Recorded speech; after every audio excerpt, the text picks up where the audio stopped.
One grey afternoon, in the waiting room of a small country railway station, 3 strangers sat waiting for a train that was running late. 2 elderly men and a woman of about 40. The men sat apart, in different rows, and for a long while nobody spoke at all. Then one of them, the elder, a frail man in his 90s, said quietly, to no one in particular, "I'm going back." The woman glanced up but said nothing. "Auschwitz," the old man said. "I'm going back. I've not set foot there since the liberation." At that word, the other old man sitting across the room slowly lifted his head and began to listen. The woman asked him gently why he would ever want to return to such a place. The old man told her that he was very near the end of his life now, and that it was something he had to do before he died. He had to go back. He didn't quite explain why. But there, in the quiet of that waiting room, he began to tell her what he had seen. He had arrived at the camp in February of 1944. He was just 18 years old, though he looked younger, baby-faced. And he told her that from the moment he passed through the gates, he knew he had entered a place beyond the reach of God. The stench of death was in everything. There were children there, some no older than 6, little more than skin and bone, filthy and hollow-eyed, with a despair on their small faces that no child should ever wear. He spoke, very quietly, of a great pit that had been dug in the ground and of what lay in it. The woman's eyes filled with tears.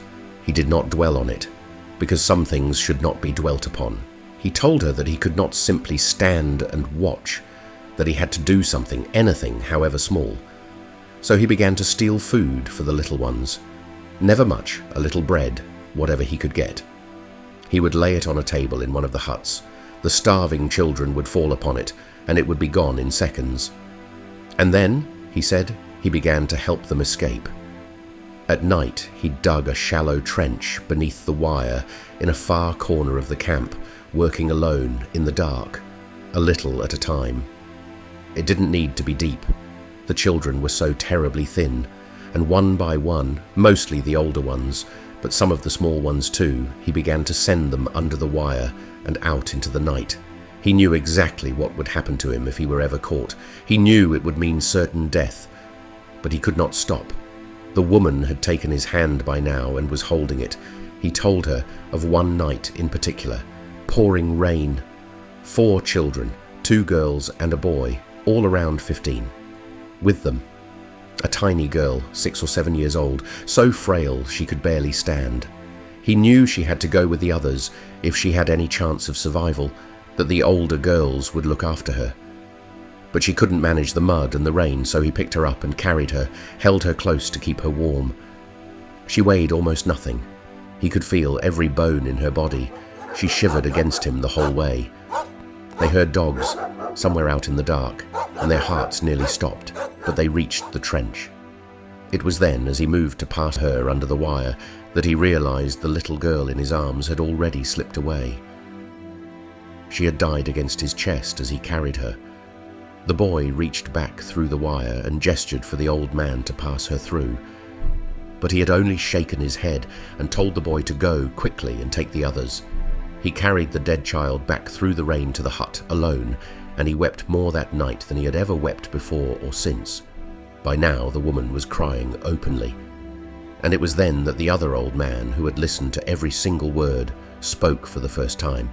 "Forgive me, but I too was there." The old man turned to look at him. The second man stood, then slowly rolled up his left sleeve of his shirt and held out his bare forearm.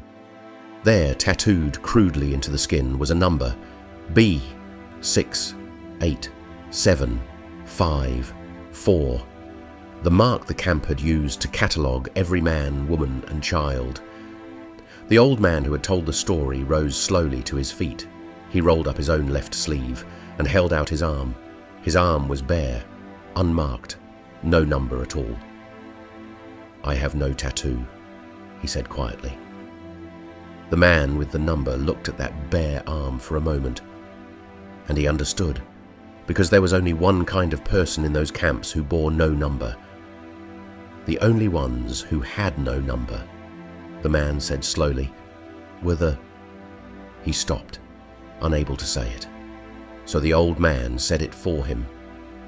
The guards. For a long, terrible moment, neither of them moved. A guard and a prisoner. Men who had stood on opposite sides of the wire, in the worst place the world has ever made. Then the old survivor crossed the room.